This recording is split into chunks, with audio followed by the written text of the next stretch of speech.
ہم بالکل نہیں سمجھ پا رہے ہیں کہ ہم کس دور میں جی رہے ہیں۔ صاف صاف لفظوں میں آپ کے پورے احترام کے ساتھ عرض کرتا ہوں، اللہ کی طرف سے چھٹائی کا عمل تیز رفتاری کے ساتھ چل رہا ہے۔ اس وقت کروڑوں میں چند ہوں گے جن کو اللہ ایمان والا تسلیم کرے گا، باقی سب اسلام سے نکلیں گے، مرتد ہوں گے، منافقین کے ساتھ دیں گے اور دجال کی فوج میں شامل ہوں گے۔ یہ اس وقت کی بات کہہ رہا ہوں، سینکڑوں حدیثوں کی روشنی میں کہہ رہا ہوں۔ یہ عام زمانہ نہیں ہے، یہ لفظ بولتے ہوئے مجھے تو کم سے کم 20-25 سال ہو گئے۔ یہ تبدیلی کا زمانہ ہے، اور جب بھی تبدیلی کا دور ہوتا ہے تو پہلے چھٹائی ہوتی ہے۔ لِيُمَحِّصَ اللَّهُ الَّذِينَ آمَنُوا وَيَمْحَقَ الْكَافِرِينَ لِيَمِيزَ اللَّهُ الْخَبِيثَ مِنَ الطَّيِّبِ وَيَجْعَلَ الْخَبِيثَ بَعْضَهُ عَلَى بَعْضٍ فَيَرْكُمَهُ۔ یہ ہے وہ دور کہ اللہ تعالیٰ اصلی اس مسلمان کو الگ کر دیں گے، اور وہ بہت تھوڑے ہوں گے۔ اچھی طرح ذہن میں رکھیے، بہت تھوڑے ہوں گے، اور باقیہ سارا میل کچھ ہے۔ ابھی تو ہم لوگ سب آپس میں ملتے جلتے رہتے ہیں، کوئی نہیں پہچانتا کسی کو، اور کوئی کسی کو پہچان ہی نہیں سکتا، مگر اپنے آپ کو ہر شخص پہچان سکتا ہے۔ ہم دوسروں کے پر نظر رکھتے ہیں، کبھی اپنے بارے میں نظر نہیں رکھتے۔ نفاق کی علامتیں کیا ہیں؟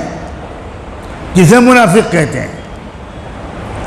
مومن کبھی ڈرتا نہیں حالات سے، مومن کبھی کسی حکومت سے ڈرتا نہیں ہے، اس لیے کہ جو اللہ سے ڈرتا ہے وہ کبھی کسی مخلوق سے نہیں ڈر سکتا ہے، اور جو مخلوق سے ڈرتا ہے یہ علامت ہے کہ اس نے ابھی اللہ کو پہچانا ہی نہیں، نہ اللہ کی قدرت کو پہچانا، نہ اللہ کی صفت عدل کو پہچانا، نہ اللہ کی صفت قہاریت کو پہچانا، نہ اللہ کی صفت ذوالجلال والاکرام کو پہچانا، کچھ نہیں پہچانا۔ ہم نے اللہ کو پہچانا ہی نہیں۔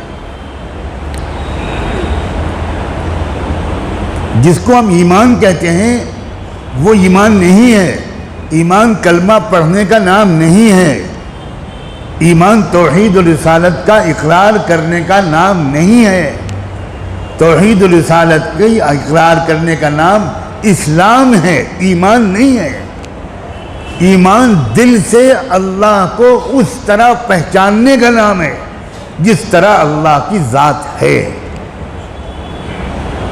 کما ہوا بِأَسْمَائِهِ وَصِفَاتِهِ، اس طرح پہچاننا جیسا اللہ کو پہچاننا چاہیے۔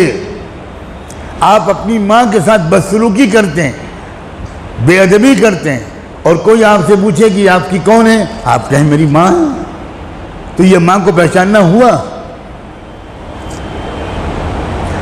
کسی جج کے فیصلے کو آپ قبول نہیں کرتے، کسی عدالت کے فیصلے کو آپ قبول نہیں کرتے، بغاوت کرتے ہیں۔ آپ سے پوچھا جاتا ہے یہ کون صاحب ہیں، آپ کہتے ہیں یہ تو چیف جسٹس ہیں، یہ تو جج ہیں۔ آپ ان کے فیصلے کو نہیں مانتے، ان کی طاقت و پاور کو نہیں مانتے، ان کے اختیارات کو نہیں مانتے، تو یہ آپ کا کہنا کہ یہ جج ہیں، یہ کیا ماننا ہوا جج کا؟ ایسا جج کا ماننے والا چاہے صبح سے شام تک تسبیح لے کے بیٹھے، آپ جج ہیں، آپ جج ہیں، آپ جج ہیں، مسٹر کھنہ آپ جج ہیں، مسٹر شرما آپ جج ہیں، مسٹر کھنڈوال آپ جج ہیں۔ 1000 تسبیح کا وظیفہ پڑھے ہر نماز کے بعد، لیکن عدالت کا فیصلہ نہ مانے، آپ بتائیں کون سی جیل میں ڈالا جائے گا؟ کیا اس کو ملک کے خلاف بغاوت کی سزا نہیں دی جائے گی؟ کیا دیش دروہ کا مقدمہ اس کے اوپر نہیں چلایا جائے گا؟ آپ کہہ رہے ہیں میں تو مانتا ہوں کہ آپ جج ہیں۔ کیسا ماننا؟ اللہ کو ویسا ماننا جیسا اللہ کو ماننا چاہیے، اس کو ایمان کہتے ہیں۔ اور جو اللہ کو اس طرح مانتا ہے، اللہ کو جانتا ہے، اللہ کو پہچانتا ہے جس طرح اللہ کے پہچاننے کا حق ہے، اس کو ایمان کہتے ہیں۔ اور ایسا شخص کبھی خوفزدہ نہیں ہوتا، کبھی مایوس ہو ہی نہیں سکتا۔